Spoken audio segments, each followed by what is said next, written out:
자, 이번 시간은 이제 우리가 처음부터 끝까지 이런 내용들을 좀 한번 봐두자라고 이제 했으니까 이제 세부적으로 들어가야 되는데, 우리가 첫 번째 문제로 나오는 게 광역도시계획 아니면 도시군 기본계획인데, 첫 번째 그 행정계획 문제는 반드시 맞추셔야 됩니다. 한 문제라고 해서 소홀하시면 안 되는 이유가, 첫 번째 문제가 쉽게 풀리면 두 번째 문제도 되게 잘 들어오는데, 이게 첫 번째 문제에서 턱 막히면 이번 시험 어렵나 보다라는 그런 이제 두려움감이 좀 생기면 긴장이 돼요. 긴장이 되면 정말 쉬운 것도 놓치기 때문에 첫 번째 문제는 반드시 맞춘다라고 생각하시고, 자, 일단은 처음에 우리가 국토계획법을 공부할 때 전국 토지에 대한 계획을 짜는 거는 국토종합계획이지만 시험 범위가 아니에요.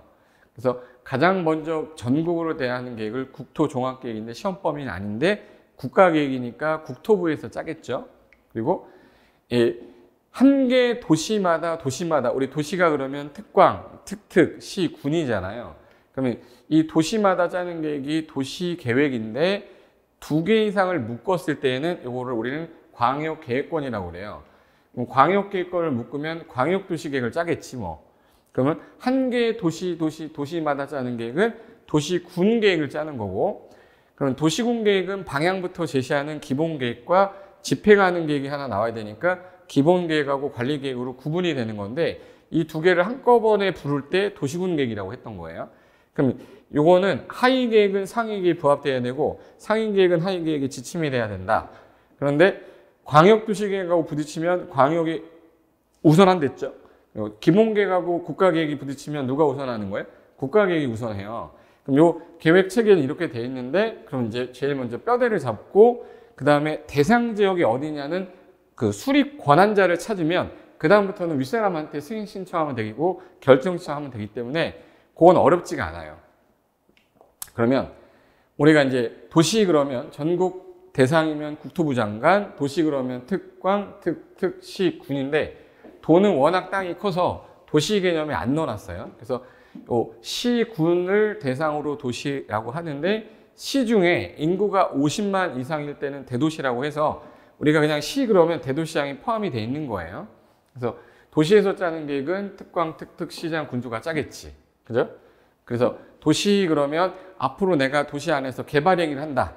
그러면 개발행위 허가권자는 도시군 관리계획 짰던 특광, 특특, 시장, 군수한테 허가를 받는 거고, 이 사람이 개발행위 허가 해주려고 그랬는데 기반시설이 부족한데 설치마저 곤란해, 개발하지 마, 조금 못하게 강화하겠다, 개발밀도 관리고요. 설치가 가능한 지역이면 기반시설 설치 비용 부담시키면 되겠죠. 그걸 기반시설 부담구역으로 진행하겠다. 그래서 이분이 하는 거고, 그러면 여기서 특광, 특특, 시군이 도시라고 하니까 우리가 이 사람이 짤 때 시장 군수가 짜면 도시한테 승인 신청하면 되지만, 이 시도지사가 뭔가를 할 때는 국토부 장관한테 가야 되거든요. 근데 관할하는 지역일 때에는 특광, 특특이 본인이 직접 계획 짜서 본인이 직접 확정하는 게 좀 더 많다라는 것만 아시면 돼요. 그래서 특광, 특특, 시군인데, 그러면 여기서 특별시는 25개의 구, 광역시는 구, 군으로 나눠지잖아요. 근데 특별자치시는 구가 없어요. 특별자치도도 구가 없어. 그리고 도는 시, 군으로 나눠지니까 동네에서 일어나는 기초적인 문제들에 대해서는 이 기초자치단체장한테 허가를 받으면 돼요. 그래서 이걸 시장, 군수, 자치구의 구청장이라고 하는데, 여기는 없으니까 이분이 내려오셔야 돼. 그래서 이 사람은 올라갔다가 내려갔다가 올라갔다가 좀 약간 헷갈리게 해줘야지. 그럼 여기서 우리가 동네에서 허가를 받아라, 건축하려면 건축 허가 받아야 되면 이분이 허가권자겠죠. 그럼 높은 사람부터 쓰면 특별자치시, 특별자치도, 특특, 시, 군, 구청장이 허가권자다, 이런 말을 쓰는 거거든요. 그래서 요거를 10월달, 7월달 가서도 맨날 물어봐서 제가 사무실에서 혼자 찍었어요. 유튜브에다가 뭐 찍어놨냐면, 공법에서 이게 제일 싫어. 행정청 나오면 막 싫어하는 거 제가 10분 동안, 15분 동안 한번 촬영을 해놨거든요. 그래서 기억이 안 나시는 분들을 위해서 나중에 시간이 나시면 한 번씩 보세요. 기억 안 날 때마다 한 번씩 상기시키면 나중에 다시 볼 때 도움 많이 될 겁니다. 자, 그럼 행정계획의 성격이라고 해서 나랑 관련이 없다, 구속력이 없다, 비구속적 계획. 나랑 관련이 있어요, 구속력 들어간다, 구속적 계획인데 성격이 달라요. 나랑 관련이 없다는 건 넓게 방향 잡았다, 기본적인 방향 잡았다, 종합적으로 방향 잡았다 해서 광역, 기본, 종합 요 세 글자 나오면 전부 다 비구속적 계획이라고 하고, 이게 없으면 다 구속적 계획이라고 해도 돼요. 그런데 비구속적 계획은 일반적으로 행정관청이 계획을 짰으니까 네가 계획 마무리해라, 국민에게 직접적인 구속력이 없다, 그래서 비구속이 된 거예요. 비구속. 근데 구속적 계획은 행정관청은 물론 국민에게도 야 여기서는 이거 하면 안 돼 행위 제한을 해서 규제를 하는 거기 때문에 둘 다 구속력이 있는 거죠. 계획을 짰고 국민은 그거에 따라 구속력이 들어간다. 그래서 국민에게 구속력이 있으니 구속적 계획이라 하겠다. 비구속적 계획은 수립해서 윗사람한테 승인 넣는 건데, 구속력 있는 거는 입안에서 결정하는 절차인데, 보세요. 계획을 수립했다, 계획을 입안했다. 같은 뜻이라 여기 광역이나 기본계에서는 이걸 혼용해서 씁니다. 근데 수립해서 승인해라, 윗사람한테 승인 받아라, 입안에서 결정 시정해라 할 때 얘는 효력이 없을 때, 얘는 효력이 있을 때, 그래서 혼용해서 쓰지 않아요. 승인하고 넘어갔다, 방향만 제시했네, 결정이 됐어? 효력 어떻게 발생해? 그러면 효력이 없으니까 사람들한테 의견을 들을 때 한번 들어봐라가 뭐죠? 공청회. 한번 들어보고 끝나는 거야. 근데 결정이 되면 이 내용이 나한테 구속력이 들어오니까 와서 보세요. 공람 그러면은 주민공람은 구속력이 있을 때. 근데 공법에서 공람기간은 거의 다 14일 이상 주거든요. 근데 제가 아까 정비계획하고 관리처분계획만 며칠 이상이랬죠? 30일. 그럼 출자계획은 끝난 거예요. 그리고 나한테 효력이 없었기 때문에 행정쟁송 대상이 되지 않겠죠. 그런데 결정이 되면 그 결정에 대해서 이의가 있으면 행정쟁송 제기할 수 있다. 이렇게 된 겁니다. 자, 그럼 빈칸에 한번 넣어볼게요. 자, 일단 비구속적 계획하면 무슨 단어 떠올라야 돼요? 넓게 한다 해서 광역, 기본, 종합. 요 단어 나오면 비구속적 계획이고, 비구속적 계획은 일반 국민에게는 구속력이 없어. 근데 구속력 있는 건 구속력이 들어간댔죠. 국민의 구속력이 있어. 얘는 비구속이니까 뭐해서 뭐예요? 그러면 뭐 수립해서 승인하는 절차 거고, 얘는 안을 짜서 입안에서 결정한다. 그런데 이 구속력이 없을 때는 들어보고 끝내라. 한번 들어봐가 뭐예요? 공청회. 얘는 구속력 들어가니까 와서 보세요. 공적 장부 열람시켜주라. 공람. 구속력이 없으니까 행정쟁송 대상이 되지 않는다. 근데 결정에 대해서 이의가 있다면 행정쟁송 제기할 수 있어. 된다. 그래서 공청회는 사람들을 모아놓고 하는 거고, 얘는 보여주는 거죠. 그럼 여기서 공청회라는 거 하기 전에 계획을 짤 때, 계획을 짠다는 얘기는 수립해서 윗사람한테 무슨 절차로 승인하는 절차인데, 항상 그 관할 지역에 대해서 인구, 경제, 사회, 문화 조사해야 돼. 우리 기초조사라고 해요. 기초조사 한 다음에 항상 순서가 의협심이랬어요, 의심협이랬어요, 협의심이랬어. 그렇지. 의협심이야. 그럼 의견 청취하고 협의한 후에 심의 거쳐야 돼요. 그럼 여기서 의견 청취가 주민 의견을 듣는 게 있고 지방의 의견을 듣는 게 있는데, 의견 청취를 해서 수립하면 보내겠지. 보내면 승인권자가 협의한 다음에 심의 거쳐서 윗사람한테 다시 알려주면 승인권자는 사람들한테 이제 알려주라고 수립한 사람한테 공고하라고 통보해줘요. 그러니까 송부라고 하죠. 송부에. 요 순서인데, 구속력이 없는 계획은 수립해서 승인할 때 주민공청회라고 돼 있고, 얘가 구속력이 들어가는 계획이면 입안이라고 바뀌고 승인이라는 단어가 결정으로 바뀐 거예요. 그럼 요 구속력이 있을 때는 주민공람으로만 바뀌는 거야. 그거만 기억하시면 항상 이 순서입니다. 그러면 자, 수립해서 승인할 때 수립권자가 개발을 하려고 계획을 짜는 거야. 인구경제 사회문화 조사했죠. 근데 의견 청취가 구속력이 없을 때는 뭘로? 공청회. 구속력이 있는 거로 가면 공람으로 바뀌고, 요때 와서 의견 제시 안 하니까 지방의원 뽑아놨죠. 지방의 의견까지 들어서 수립해서 승인 청하면 이 사람이 국장이면 중앙행정기관장과 협의, 중앙도시계획위원회 심의. 근데 이 사람이 시도지사 같은 지자체장이다. 그럼 지방행정기관장과 협의, 지방도시계획위원회 심의 거쳐서 승인하고 송부해서 공고 열람하면 되는데, 여기서 수립할 때 공청회라는 건 사람들 모아놓고 한번 들어보는 거야. 이렇게 들어보는 거. 근데 구속력이 있는 건 와서 보라고 공람시키고 있어요. 이렇게 와서 보라고. 아, 얘는 공람이고 얘는 공청이니까 들어보는 거. 비구속적 계획에서 공람, 구속력 있는 계획에서 그 정도 차이점만 기억하시면 돼요. 그래서 크게 분류하면 시험에 나올 수 있는 거는 광역 기본 종합이 나오면 방향 제시하는 거니까 수립해서 승인할 때 수립하는 사람은 의견을 공청회로 듣고 구속력이 없으니 행정쟁송 대상이 되지 않고 종합 광역 기본 이런 말 나오면 다 이런 스타일이구나. 이 단어 안 들어가면 다 여기 있겠네. 그럼 이건 외울 필요 없어요. 그럼 얘는 구속력이 들어가니까 입안해서 결정하되 입안하는 자는 주민의 의견을 적극적으로 들어라. 와서 보세요. 공람 며칠 이상? 14일 이상. 다만 정비계획과 관리처분계획만 30일 이상. 이렇게 해버리면 행정계획 순서는 다 끝나요. 그럼 광역계획권부터 지정을 하겠다. 광역계획권이라는 게 2개 이상 도시인데 예를 들어서 수원하고 용인을 묶었어요. 그럼 이거는 같은 도에 있죠. 그럼 누가 지정해야 돼? 도지사가. 이 사람이 지정할 수 없으니까. 근데 양평하고 하남이면 이것도 양평 하남도 같은 도니까 도사겠죠. 근데 서울시랑 경기도 부천을 묶겠다는 거예요. 그럼 이거는 시하고 도에 걸친 거니까 어느 분이 지정해 줘야겠네? 국장. 그럼 시도지사가 짜서 국장 승인 얻고 시장 군수가 짜서 도지사한테 승인 얻고 이렇게 되는 건데 광역계획권 지정권자에는 누가 없냐면 누구밖에 없냐면 국장하고 도지사밖에 없어요. 시도에 걸치면 국장만 지정하는 거고 같은 놈은 도지사밖에 없는데 국장 또는 시도지사가 지정한다는 말은 틀린 말이 되는 거지. 그렇죠? 그래서 자 여기서 광역계획권 지정이 됐으면 이제부터 광역도시계획을 짜고 기본계획 짜고 관리계획 짤 건데 제가 이거 정리 한번 한 다음에 체계도에서 여러분이 혼자 공부할 때 어떻게 해야 될지를 설명을 드릴 테니까 지금 정확하게 보세요. 자 일단 광역도시계획은 광역계획권을 묶어야 되는데 시도에 걸쳤다 그럼 어느 분이 지정해요? 국장. 이게 같은 도 안에 있으면 도지사가 묶어. 그럼 여기 광역계획권 지정되고 나서 광역 기본 들어가면 얘는 비구속적 계획이니까 수립해서 얘는 뭐 해야 돼? 수립해서. 근데 구속력이 있는 거는 입안이라고 바뀌겠죠? 그럼 수립하는 사람은 윗사람한테 승인 신청하는 거고 얘도 승인 신청하는데 입안권자는 뭐 한다고 그랬어요? 그렇죠. 결정한다고 그랬어.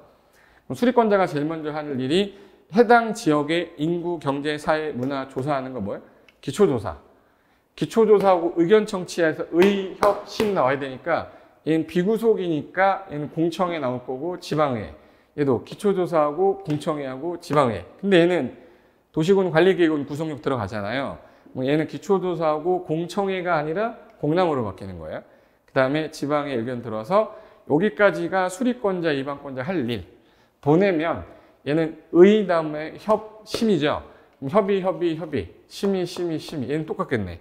그리고 승인한 다음에 관련서를 송부해서 공고 열람시켜라 이렇게 돼 있어요. 여기서 요거만 공람으로 바뀌었고 똑같네. 그죠? 나머지는 다 똑같구나.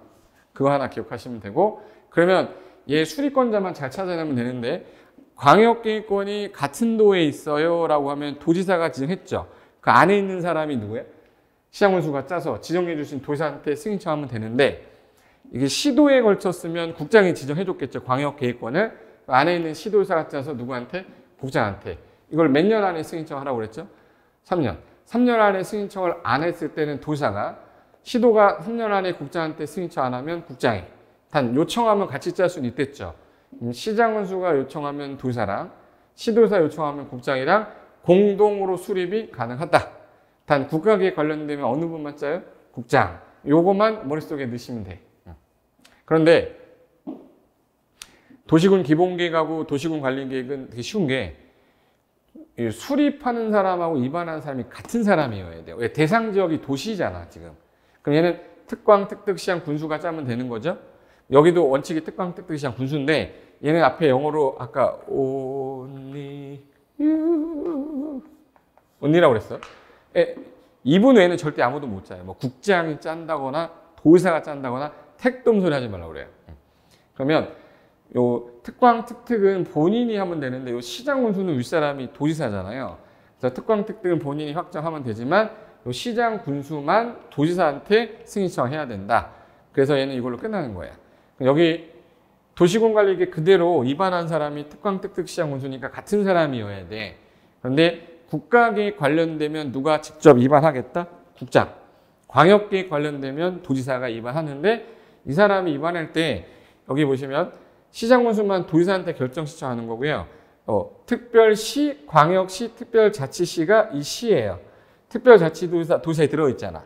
시도지사인데 인구 50만 이상일 때는 누구한테? 50만 이상 본인이 직접 대도시장이 직접 결정하겠다. 그리고 국장이 위반하면 국장이 결정해야죠. 국장만 결정하는 사유는 단독 문제로도 나오는데 국장만 결정하는 사유가 본인이 위반한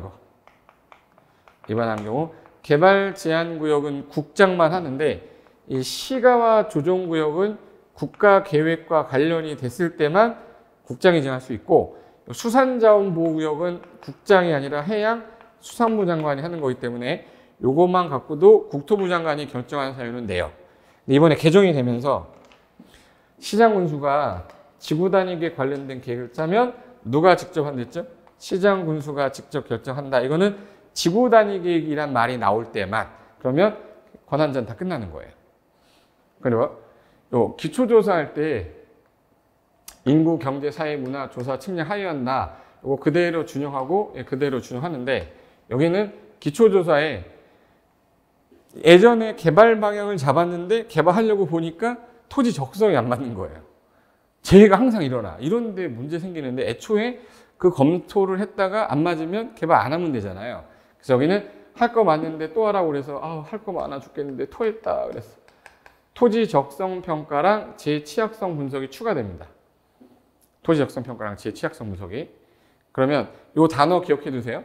토지 적성 평가랑 재취약성 분석 추가되는데 얘는 집행에서 들어가는 거니까 개발했을 때 환경 파괴도 문제가 생겨요. 그래서 야 너도 토지 적성 평가랑 재취약성 분석은 하는데 야 여기다 환경성 검토까지 해라 해서 환장하겠네 해서 토했다. 환장하겠네 해서 얘는 토해환이에요. 요게 차이점이 얘는 토지 적성 평가랑 재취약성 분석이 있는데 여기는 환경성 검토도 있어요. 그래서 그게 차이점이라는 게 되게 중요한 겁니다. 그래서 이 상태에서 자 우리가 이제 체계도를 보시면 이거 확대한 부분인데 어디 부분인지를 설명을 드려야 또 저 자식 어디 하고 있는 거야 궁금할 수 있잖아요. 그래서 이 체계도 우리가 행정계획 체계도 보시면 이 부분 중에서 자 여기 부분입니다. 글씨 잘 보이세요? 자 여기 광역도시계획 방금 전에 했던 거. 자 광역도시계획이라는 거는 자 수립해서 승인 절차인데 수립하는 사람이 제일 먼저 기초조사, 공청회, 지방회. 자 요 사람이 보내면 협의 심의하고 승인한다. 맞죠? 그리고 이 수립권자가 같은 도에 있으면 누구예요? 그러면 같은 도에 있으면 도의사가 지정해줬겠죠? 그럼 시장군수가 시도에 걸치면 국장이 지정해주면 시도의사가 짜서 도지사 국장한테 승인 청하는데 만약에 3년 안에 안 했다 그러면 도지사 국장이 직접 짜고 1번, 요 1회 시장군수가 도지사한테 요청하면 같이 짤 수 있고 2번에 시도의사가 국장한테 요청하면 같이 짤 수 있다. 그 뜻이에요. 단 3년 안에 승인 안 했을 때 단독으로 짜는 경우도 있다. 그리고 요 둘 간의 협의가 안 이루어졌어. 시장군수가 또는 시도가 같이 짜는데 협의가 안 이루어지면 협의가 안 됐을 때에는 공동 또는 단독으로 조정 신청하면 되는데 요 시장군수는 도지사한테 하면 되고 시도의사는 국장한테 조정을 신청하는 거예요. 그랬더니 여기 문제가 뭐가 생겼냐면 이렇게 됐어.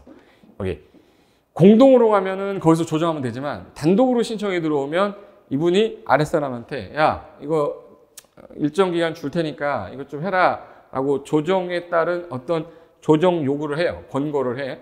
권고에 응하지 않으면 그때는 직접 조정해버리겠다. 이제 조정 신청 제도가 있고 그 다음에 수립권자가 제일 먼저 인구경제 사회문화 조사 측량했죠. 그리고 나서 공청회 할 때에는 언제 몇 월 며칠 날 몇 시에 합니다. 예간신문에 공고를 14일 전까지 1회 이상 공고하면 그때 와서 의견 제시하면 되고 타당하면 반영하겠다. 지방에 여기 시장군수가 짜면 시군의회, 시도지사가 짜면 시도의회, 도지사는 밑에 있는 시장군수 의견도 들어라 해서 지방의 의견 제시는 30일 안에 의견 제시해야 돼요. 30일 안에 의견 제시해주고 그 다음에 의견 제시가 받았으면 수립권자가 승인청하면 도지사면은 지방행정기관장과 협의하고 지방도시계획위원회 심의 거치면 되는데 국장일 때는 이게 중앙이라는 단어로만 바뀌는 것 뿐입니다. 시험에 안 나오게 생겼잖아. 그래서 안 써놨지. 너 왜 썼는데? 그냥 모를까 봐. 이게 이제 도시군 기본계획이고 승인한 다음에 공고한 다음에 송부해서 30일 이상 공고 열람 시켜라는데 이거를 오른쪽으로 가시면 도시군 기본계획 똑같은데 뭐가 다르냐? 대상 지역이 도시다 보니까 수립해서 승인 똑같고 기초조사 공청회 지방에 보내면 협의심이 똑같잖아요. 여기 영어로 뭐라고 그랬죠? 온리. 온리 특광 특득 시장 군수만 짜서 이 사람이 짜서 특광 특득은 본인이 확정하는데 이 시장 군수만 도지사한테 승인 청한댔죠. 그럼 이 사람이 제일 먼저 할 게 기초조사인데 광역에 있는 거 준용하는데 토했다. 2개 추가됐죠. 그리고 공청회 똑같고 지방에 똑같지만 시장 군수 시군 의회 의견을 듣는 거지 시장 군수 의견을 들을 필요는 없어. 얘만 빠진 것 뿐이에요. 의미 없고. 그 다음에 여기는 국장이 없기 때문에 그냥 도지사니까 특광특득 본인이 지방행정기관장과 협의하고 지방도시계획위원회 심의 거치는데 항상 의견을 제시해 주는 거는 30일 안에 의견 제시하세요. 30일 안에 하세요. 이렇게 돼 있어요. 승인하고 나서 송부에서 공고 열람을 며칠 이상 시켜라. 30일. 그러면 얘 기본계획의 특성이 기본계획은 비구속적 계획이야. 나랑 관련이 없어. 행정쟁송 책임 못해. 관리계획을 짤 때 지침이 되는 거겠죠? 5년마다 타당성 검토한다고 그랬는데 방금 전에 왼쪽에 빨리 가볼게요. 여기 그런 게 없었단 말이에요. 광역도시계획은 타당성 검토가 없고 기본계획만 타당성 검토가 있는 거예요. 그런데 광역도시계획 기초조사할 때 정보체계 구축 운영하는 계획을 짠 거 그거를 5년마다 타당성 검토한다는 얘기지 광역도시계획을 5년마다 한다는 뜻이 아니라는 거예요. 그리고 얘는 한 개의 도시 성격하는데 파악하는 게 제일 중요하다. 그럼 방향이 나왔으면 집행하는 계획이 나와야 되죠. 그럼 왼쪽으로 다시 가시면 자 이제 도시군 관리계획이 나왔습니다. 그럼 얘는 입안해서 결정하는 절차겠죠. 그럼 입안하는 사람이 제일 먼저 할 게 기초조사. 얘는 공청회가 뭐로 바뀌었다? 공람. 지방에 의견 들어서 입안되면 보내면 협의심의하고 고시하고 송부해서 열람시켜라. 그런데 입안권자는 원칙이 특광, 특특, 시군, 예외, 국장, 도지사죠.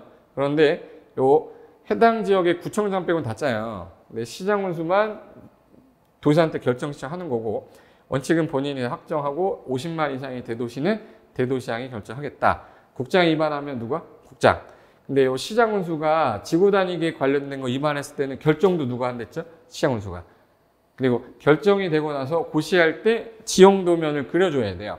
요 그린 날 지체 없이 효력 발생하는 거지 다음 날이라고 자꾸 꼬시니까 넘어가지 않는다. 이거 할 수 있겠죠?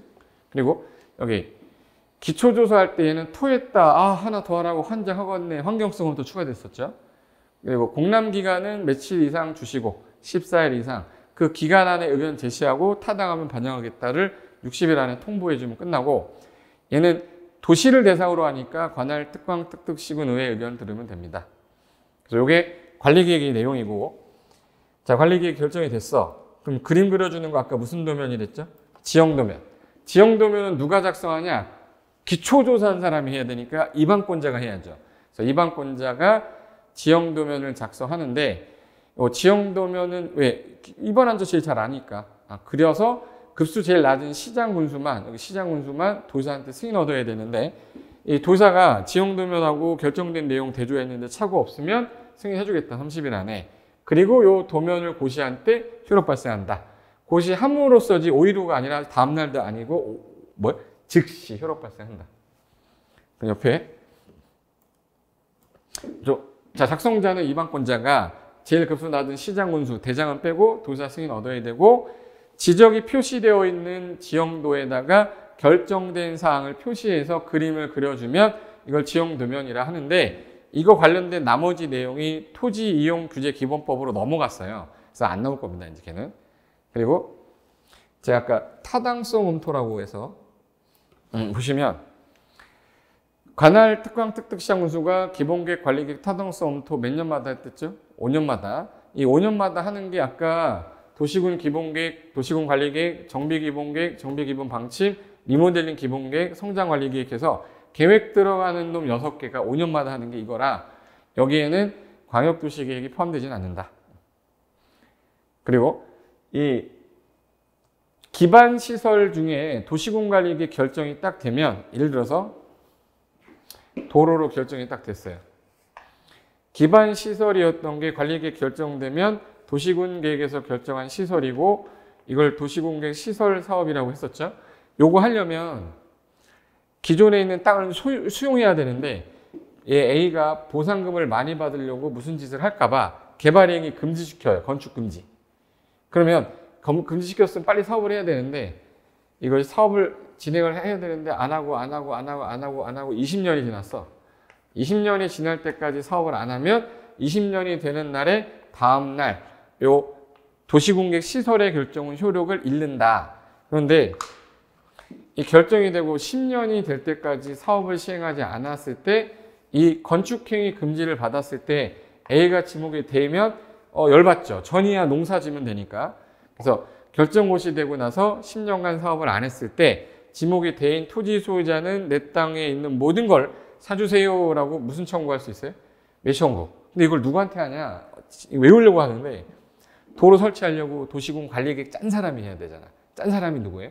특광, 특특, 시장군수라 특광, 특특, 시장군수한테 하고 이 사람이 시행자를 정해놨으면 시행자한테 하고 설치 관리 의무자가 있으면 설치 관리 의무자한테 하되 다르면 설치할 의무가 있는 자한테 매청하면 된다. 이게 도시공객 시설 부지 관련된 내용이었었고요.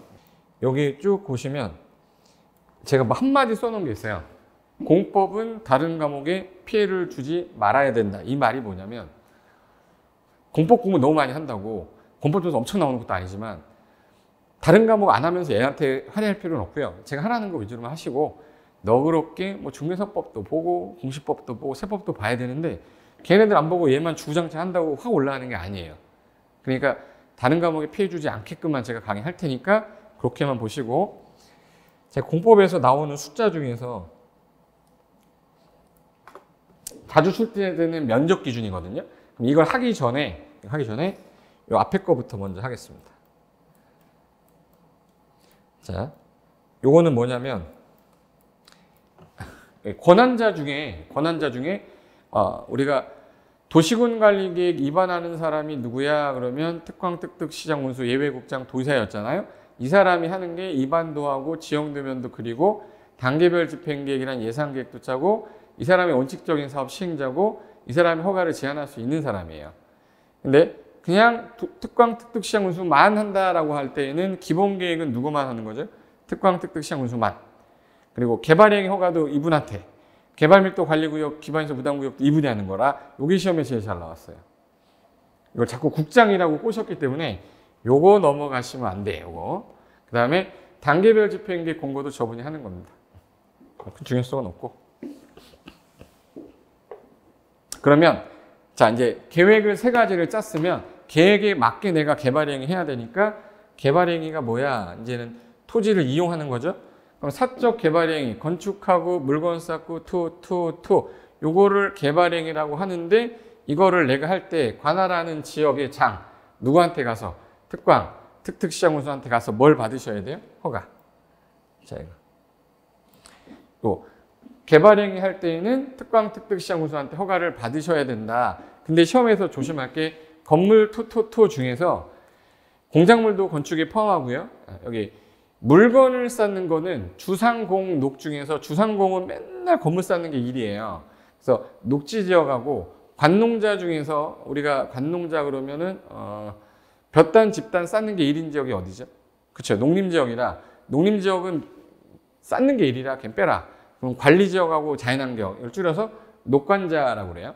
거기서 1월 이상 쌓을 때에는 허가를 받으시고 형질 변경하는 목적이 농사를 지려는 거면 허가 안 받으셔도 돼. 그리고 토속 채취, 토지 분할을 할 때에는 허가를 받는 건데 여기서 토지 분할을 할 때 작게 분할하면 안 돼서 건축법에 있는 기준에 우리가 건축법에서 이거보다 작은 면적으로는 분할이 안 돼요. 그게 토지 대지 분할 제한 면적인데 그 대지 분할 제한 면적이 건축법에서 건축물이 있을 때 주거 미지정 지역은 60, 상업 공업지역 150, 녹지 200에서 주미 60, 상공 150, 녹 200에서 한 1000번을 한 것 같아요.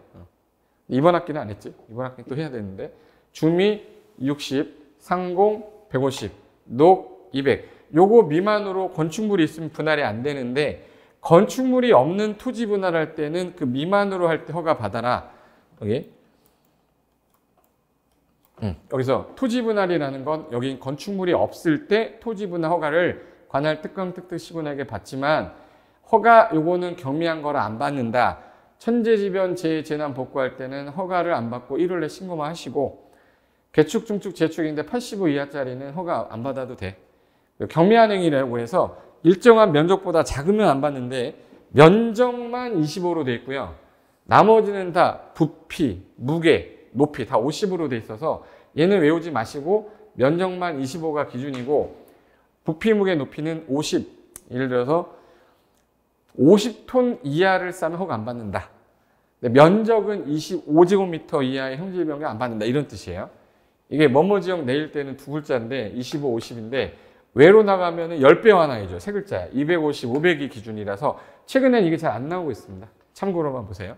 그리고 660제곱미터 이하인데 지목을 안 바꿔 수반하지 않아. 그럼 경미한 거죠. 그런 경우에는 원래는 250인데 660까지도 완화해주겠다.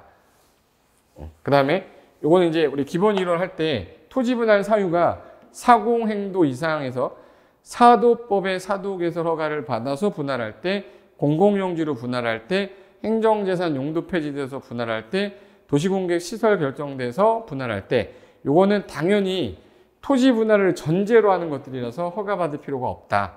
대지 분할 면적이 아까 주미 60, 상공 150, 녹 200 미만일 때 허가 받는 거니까 이상일 때는 받을 필요가 없는 거죠. 그 얘기를 써놓은 거예요. 이걸 체계대로 만들면 자 보세요. 내가 개발행위 하려고 해. 특광 특특 시장 운수한테 가서 건축하고 물건 쌓고 토토토 하려 허가를 받아라. 다 허가할 때 허가 기준에 맞아야 되는데 이 기준 면적이라는 게 사적 개발행위니까 야 최소한 5천 미만까지만 해줄게. 1만 미만까지 또 3만 미만까지 해줄게 해서 요거 저랑 아마 기본 이론 수업할 때 아메리카노 커피 내기 했었는데 이게 자연환경 보존지역은 절대 개발해주면 안 되기 때문에 제일 적게 해줘요. 5천. 녹지 중에 무슨 녹지? 보존녹지. 그래서 자연환경 보존녹지를 꼭 외워두시고 주상생자는 1만까지만, 주거상업, 생산녹지, 자연녹지, 그리고 공간농업 3만까지는 미만까지는 허가해주는데 이거 이상이 돼버리면 심의 거쳐야 돼요. 그리고 여기 이 면적 기준에 맞으면서 도시군 관리계획, 성장관리계획에 맞으면서 사업지장 안 주면서 기반시설 확보가 잘 돼 있고 경관조화 이룬다면 기준에 맞으면 이 사람 허가해야 됩니다. 15일 안에. 그런데 허가를 할 때 야 그냥 하지 말고 의협심 거쳐. 그래서 관할 행정청이나 관리청 시행자 의견 듣고 협의한 후에 심의 거치는데 아까 면적 기준보다 작을 때만 허가해 주는데 이상일 때는 심의를 거쳐야 돼요.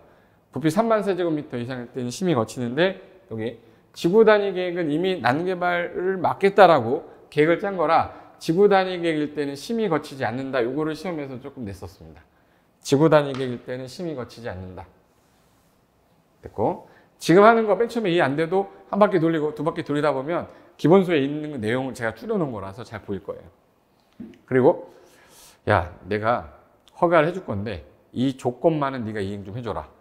이행 보증금 예치할 수 있다고 그래서 국가 등이 아닌 경우에는 기굴발 차비 요구 기반시설 설치 조건 굴착 발파 차량 통행 비탈면 적용할 것을 조건으로 얘한테 이행 보증금 예치하게 할 수 있다. 그리고 허가를 할 때 기준에 맞으면 허가해야 되지만 야 얘는 보존 가치가 있는 지역 2가지랑 계획을 짜고 있는 3가지는 3년 동안 허가를 못하게 제한하겠다. 그래서 녹지지역 계획관리지역인데 수목 집단 생육하는 거야. 이거 녹계수. 우리 황진이 남자친구는 벽계수, 여기서는 녹계수. 녹지지역 계획관리 수목 집단 지역은 보존해야 된다. 조수로 집단 서식지다 보존해야 된다. 우량동지로 보존해야 되니 여기서는 웬만하면 허가하지 마세요라고 허가를 뭐 할 수 있대? 제한. 개발로 인해 문화재 훼손 우려가 있다. 허가 못하게 하겠다. 그리고 요 1번, 2번은 전체가 원래 3년인데 3, 4, 5 밑줄 쳐놓은 거죠. 계획을 짜고 있는 지역이라 3년 만에 못 짜면 안 되니까 심의 안 거치고도 2년 연장할 수 있게 해놨어요. 그래서 기본계획 관리계획 짜고 있어서 용도지역이 변경이 예상되거나 지구단위계획 구역 지정돼서 지구단위계획은 몇 년 안에 짜라고 그랬지 아까? 3년. 기반시설 부담구역은 몇 년 안에 계획 짜랬죠? 1년. 다 계획을 짜고 있는 지역이라서 계획의 내용이 바뀔까 봐. 그럼 얘네들은 허가를 제한할 때 이 둘은 최장 3년이지만 최장으로 따지면은 최장 5년이 되겠네. 저 요거 날짜 갖고 틀리게 썼습니다. 그래서 요거 하나 기억해 두고, 이게 사적 개발행위인데 사적 개발행위랑 반대 개념은 공적 개발이죠. 도시공객 시설 사업이에요. 그래서 여기 밑에 제가 아까 전에 도로로 결정이 됐는데 10년간 장기간 미집행되면 지목이 대인 사람이 10년간 안 하면 매수 청구할 수 있댔죠. 그럼 매수 청구하면 6월 안에 통지서 보내주고 통지한 날부터 2년에 매수를 해야 돼요. 근데 아무것도 안 하고 몇 년이 지났어요? 20년. 지나면 20년이 되는 날에 다음날 효력을 잃는데, 여기서 매수 청구할 때 아까 관할 특강 특특 시군한테 했었죠. 근데 시행자가 있으면 시행자한테, 설치 관리 의무자 있으면 설치 관리 의무자한테. 그리고 이걸 현금으로 돈을 줘야 돼요. 채권을 매입하는 게 아니라 원칙이 현금인데, 토지 소유자가 원할 때는 부득이한 경우에 있을 때는 채권으로 지급할 수도 있다 이렇게 됐어요. 네, 여기서 채권으로 매입할 수도 있고, 이 채권도 나중에 한꺼번에 채권 정리할 때 나올 거고요. 그리고 해제 권고 제도랑 해제 신청 절차는 이건 절차를 보면서 말씀을 드릴게요. 자, 이 채권이라는 거는 매수 청구 들어오면 현금으로 10억 줘야 돼. 근데 채권을 달라고 원하면 채권 줄 수도 있고, 이건 의무자가 지자체일 때만 가능한데, 부재부동산하고 비용무용이면은 굳이 현금 안 줘도 되죠. 용돈 3천만 원 줄 테니까 이 3천만 원을 초과하는 것만 채권 발행할 수 있어. 근데 채권은 지자체가 발행하는 거니까 의무자가 특광 특특 시군인 지자체인 경우에 한해서만. 그리고 지자체가 발행하는 거니까 지방재정법을 준용해서 발행하되 10년 이내에서 상환해 주겠다. 그리고 이율은 평균 은행 있죠. 이자율보다 이상으로 줄 테니까 걱정하지 마라. 그런 거죠. 근데 10년이 돼서 매수 청구를 했더니 매수 안 하겠대. 매수하기로 해놓고 지연했으면 이거는 10년을 기다린 사람한테 너무한 거 아니냐 해서 매수 청구를 했는데도 불구하고 매수를 안 했을 때에는 너 그 땅에서 330 하게 해줄게. 330 해서 매수 청구 후 매수하지 않기로 했을 때 3층 이하의 단독, 3층 이하의 1종, 2종 근생 허용하는데, 시험에서 아직 안 나온 게요. 단란주점, 안마시술소, 노래연습장, 다중생활시설은 안 돼요. 얘는 제외 이렇게 됐어요. 여기 제외. 그러니까 도로로 결정이 됐는데 10년이 돼서 매수 청구했더니 안 해주겠다는 거야. 그럼 단독주택은 지을 수 있다. 3층 이하짜리로. 그리고 1종, 2종 근생의 상가는 지을 수 있어도 단한노단은 위락적인 요소가 있어서 여기까지는 허용 안 하겠다. 그래서 요거랑 3층 이하의 요거 1종, 2종 근생 그리고 공작물을 허용하는데 이걸 줄여서 330이라고 그래요. 330. 3층 이하의 순수 단독. 여기서 단독은 다세대랑 다가구랑 다중은 포함하지 않는 겁니다. 왜 그러냐면 10년이 지나서 매수 청구를 했는데 매수를 안 하기로 했어.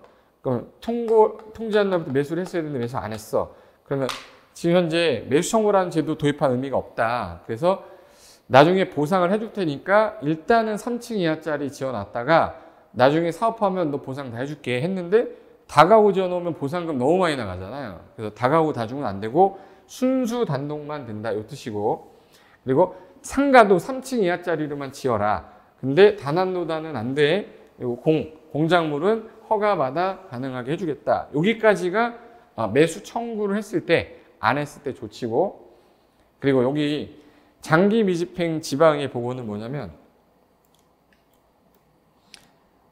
자, 이건 뭐냐면, 원래는 특광 특특 시장 군수가 설치를 하려고 했어, 도로를. 근데 설치할 필요성이 없어져 버렸어요. 그러면 또는 10년이 지날 때까지 이 사업이 시행되지 않으면 이 현황하고 단계별 집행계획을 지방의회에다가 보내줘야 돼. 이게 무슨 말이냐면 특광 특특 시장 군수가 사업을 하려고 도로를 결정해놨는데 10년이 지날 때까지 사업을 안 했거나 안 했어. 근데 설치 필요성이 없어졌어. 설치 필요성이 없다. 그러면 요 내용에 대해서 지방의회에다가 저 이거 예산이 없어서 못하고 있는데요. 이걸 지방에다 보고하래요. 보고를 받은 지방의회에서 예를 들어서 특정한 그 원리 회의를 하는 기간 안에 했더니 해제하는 게 맞겠대. 그럼 해제해라라고 해제 권고할 수 있어요. 그럼 이 제도 왜 도입됐냐? 아무것도 안 하고 20년이 지날 때까지 안 하면 20년이 되는 날에 다음날 해제를 시켰는데 너무 길다.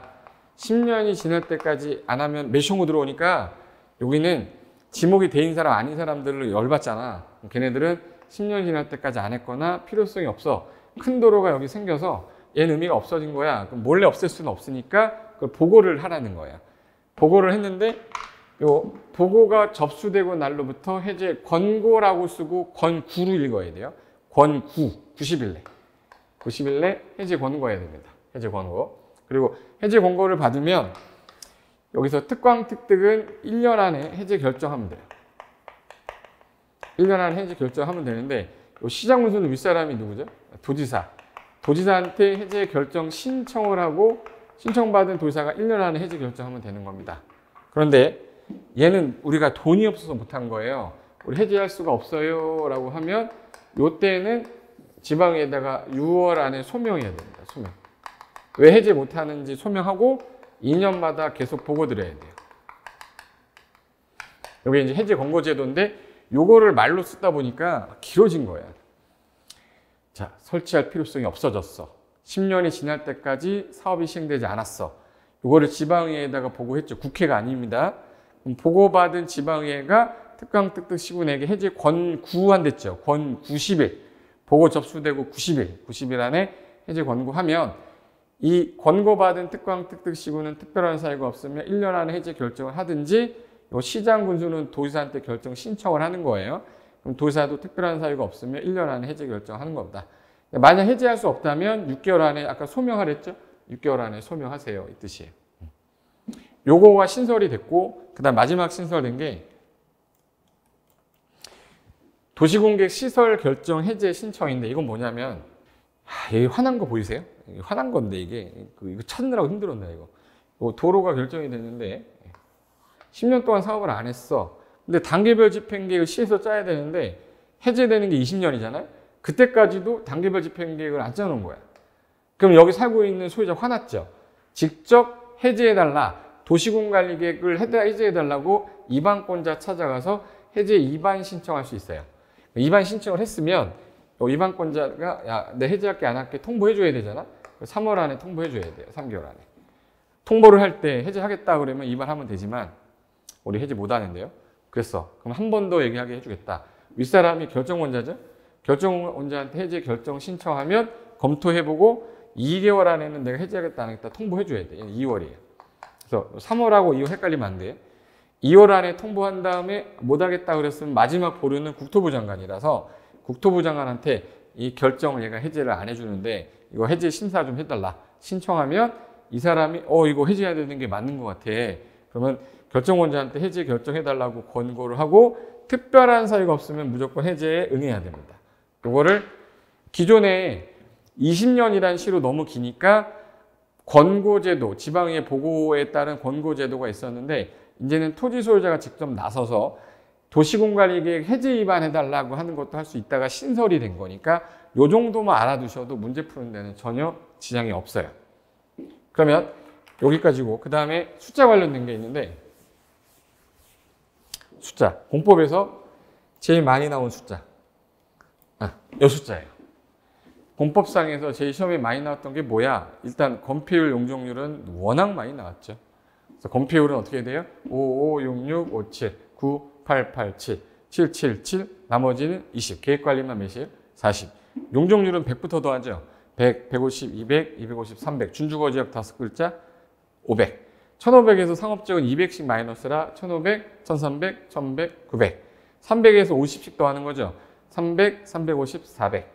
이하는 다 80인데 계획관리, 자연녹지, 생산녹지만 100. 요거는 무조건 알고 있어야 되는 거니까 연습 한번 하시고. 자, 여기 사적 개발행위 조금 전에 할 때 5천 미만이 제일 개발하면 안 되는 거. 도관농자 중에 자연환경 보존지역이랑 녹지 중에 보존녹지는 5천 미만까지만 해라. 그리고 주상생자는 얼마까지? 1만. 공간농은 3만 미만까지인데 이 개발행위보다 크게 하려면 도시개발 가는 거예요. 그래서 주상생자 1만 이상이어야 도시개발 사업을 할 수 있고 이거보다 작으면 사적 개발행위로 가는 거예요. 그리고 공업지역은 3만 미만인데 3만 이상이어야 되고 도시 바깥은 무조건 30만 이상 크게 갖고 와라. 단 초등학교가 있고 4차로가 있으면 초사 10만. 요거 이상이면 좀 가능합니다. 그리고 아까 최소 대지 분할 제한 면적이 주미 60, 상공 150, 녹 200. 요거 미만으로는 분할이 안 돼요. 단 건물이 없을 때는 개발행위 허가할 때 미만으로 할 때 허가 받는 건데 요번에 중개사법 개정되면서 토지거래 허가 기준 면적도 이걸로 똑같아졌어요. 토지거래 허가를 받는 기준 면적도 통일시켰다. 요게 주미 60, 상공 150, 녹 200. 초과하는 토지의 소유권, 지상권, 유상으로 설정하는 계약은 허가받아라. 그게 중개사법에서 요거랑 통일시켰어요. 대지분할, 최소 대지분할 면적으로. 그 다음에 마지막 지구단위 계획 나왔죠. 이 지구단위 계획 나오면 얘가 도시지역에 지정할 때랑 도시 외에서 지정할 때 외에서는 난개발이 워낙 많기 때문에 도시 외에서는 계획관리 아니면 개발진흥지구예요. 개발진흥지구.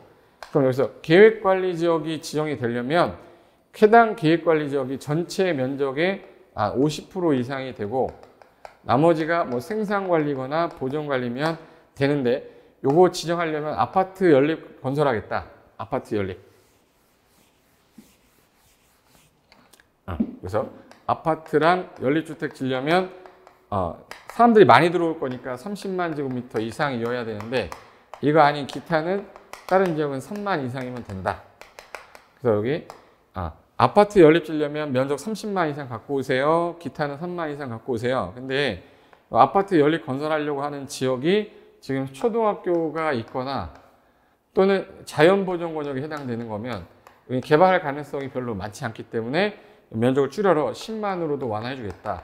후레자식, 초자식이라고 그랬어요. 그리고 30만 이상을 갖고 와야 되는데 얘는 사업하는 부지가 10만, 11만, 13만이면 30만 이상이 안 되면 아파트 연립을 건설할 수가 없잖아요. 그럼 니네 통합해서 지금 해주겠다. 각각은 10만 이상으로 다 더한 게 30만 이상 돼야 돼요. 그리고 도로로 연결이 가능하면 이건 통합해서 지정해 줄 수 있다 해서 통합할 때는 전체가 30만 이상, 각각은 얼마? 10만 이상. 그리고 후레자식, 초자식. 그래서 계획관리가 50% 이상으로 나머지가 보존관리, 생산관리면 도시역 외에서는 아파트 연립 질 때 30만 이상 갖고 오세요. 기타는 3만 이상 갖고 오세요. 도시지역 외에서 계획관리지역을 아파트 연립을 짓겠다 30만 이상, 기타는 3만 이상. 단 여기 초등학교가 이미 있으면 기반시설이 많으니까 10만이어도 되고 자연보존구역은 개발할 땅이 없으니까 10만 제곱미터 이상이면 가능하다. 그리고 작은 애들이 뭉쳐서 통합으로 한다면 각각은 10만 이상인데 다도해서 얼마 이상? 30만 이상이면은 니네 지정해주겠다. 단 도로로 연결이 돼야 돼요. 요까지가 공법에서 숫자가 나왔을 때 제일 어렵고 자주 언급됐던 것들입니다. 요거는 이제 처음에는 우리가 한 파트 한 파트 할 때만 보던 게 잘 나오는 거 전체로 모아놓은 거잖아요.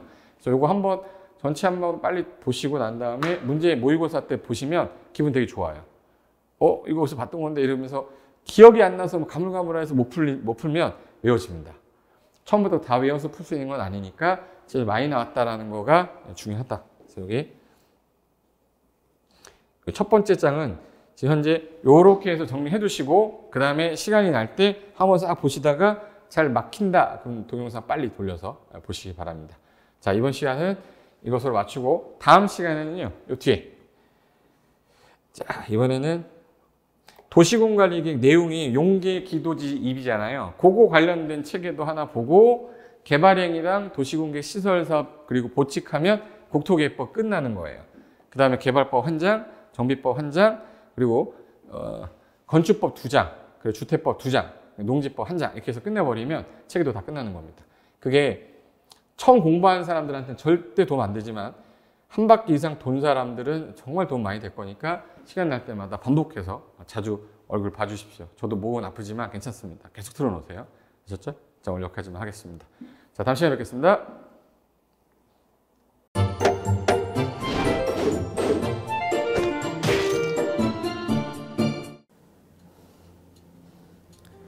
안녕하세요. 부동산 공법을 강의하는 고상철입니다. 자, 제가 이번 시간에 말씀드릴 건 뭐냐면 공인중개사를 여러분이 공부하시다 보면은 여러 가지 자료들, 뭐 OX 문제라든지 어떤 요약된, 집약된 자료, 뭐 PPT 자료 이런 것들이 많은데 그 일일이 출력하다 보면 여러분들이 보관하고 하는데 불편함이 있어서 그런 것들을 좀 약간 또 해소도 하기 위해서 또 다른 사람들하고 커뮤니티도 뭐 할 수 있기 때문에 저희는 네이버 밴드라는 어플을 좀 활용할 건데요. 그 네이버 밴드에다가 자료를 올려놓은 거를 내가 다운을 받고 내가 보는 방법에 대해서 알려드릴 테니까 이 부분에 대해서 제가 시작하는 거 똑같이 따라 하시면 설치부터 사용 방법까지 말씀드릴 테니까 그대로 따라오시면 됩니다. 자, 1단계 네이버 밴드 어플을 다운받습니다. 자, 그럼 네이버 밴드 다운을 어떻게 받냐? 자, 플레이스토어, 우리 안드로이드 버전으로 갈게요. 그래서 플레이스토어를 누르시면 화면이 바뀌면서 지금은 이제 컴퓨터 화면을 제가 이제 좀 크게 보이게끔 해놓은 거라서 여러분 핸드폰에는 아마 맨 위에 여기 검색창이라는 게 있을 건데 여기다가 제목을 넣는 거예요. 제목을 뭐라고 쓰냐면 네이버 밴드 아니면 밴드 이렇게 쳐도 돼요. 밴드 치면 제일 상단에 나오죠. 그래서 이제 네이버 요 밴드가 요 초록 색깔 바탕에 B자예요. 밴드. 그래서 이제 여러분은 설치 누르시면 됩니다. 자, 2단계 그럼 네이버 밴드를 일단 들어가셔야 돼요. 들어가서 검색하기 전에 밴드 어플을 누르면 위측 상단에 이 돋보기 모양이 있을 거예요. 이 돋보기 모양을 누르기 전에 우리가 이제 검색을 해야 되잖아요. 누르시면 검색 컨트로 가요. 여기다가 우리 공수모라고 치면 돼요. 공수모 치고 엔터 치면 이제 그동안 이제 우리 공수모 관련된 게 나올 건데 제일 상단에 있을 겁니다. 그래서 여기 네이버 33개가 밴드가 나왔는데 그중에 여기가 1등이죠. 자, 그럼 이제 3단계 해당 공수모 밴드로 들어갔습니다. 그럼 들어가시게 되면 가장 첫 화면에 공인중개사 수험생 모임이거든요. 원래 그 수험생들만 위한 모임이기 때문에 시험 정보하고요. 어떤 자료들이 있어요. 뭐 OX 문제, 뭐 오지선다 문제, 그리고 이제 요약된 자료들 그런 거 공부할 수 있는 활용하는 어떤 밴드고요. 이 강의와 관련된 어떤 특강이 있다거나 할 때 공지사항 같은 거 그리고 지속적으로 교수님들께서 자료를 올려드릴 거기 때문에 요 관련된 자료 관련된 거 어떤 거 있는지 잠깐만 한번 보겠습니다.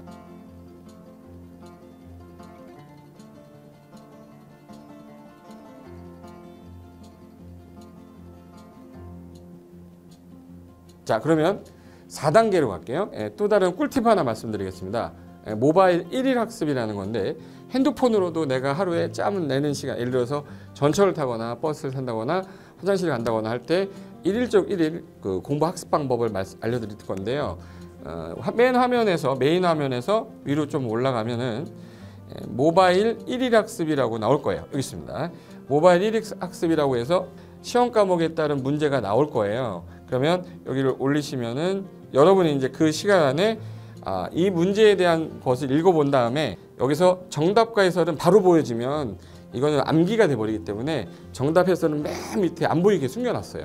그래서 현재 밑으로 쭉 내리면 인지에 가서 쭉 내리면 요때 답이 나와요. 댓글이라는 게 있어요. 내가 쓴 거는 내가 확인할 수 있잖아요. 그래서 요 댓글 표시 보시면은 이런 거는 표정 좋아요 한번 눌러주는 거예요.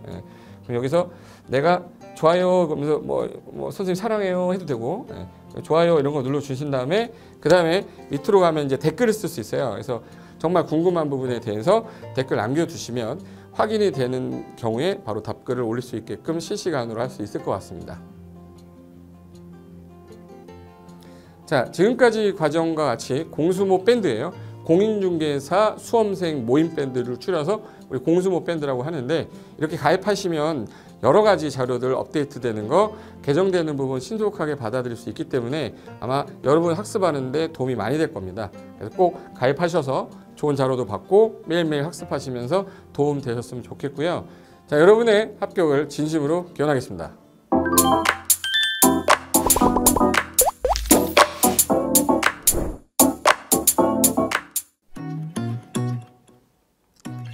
자, 안녕하십니까. 자, 이번에는 부동산 실무, 일반인들이 어떤 도움을 받기 위한 관련된 밴드에 대해서 소개를 시켜드릴 건데요.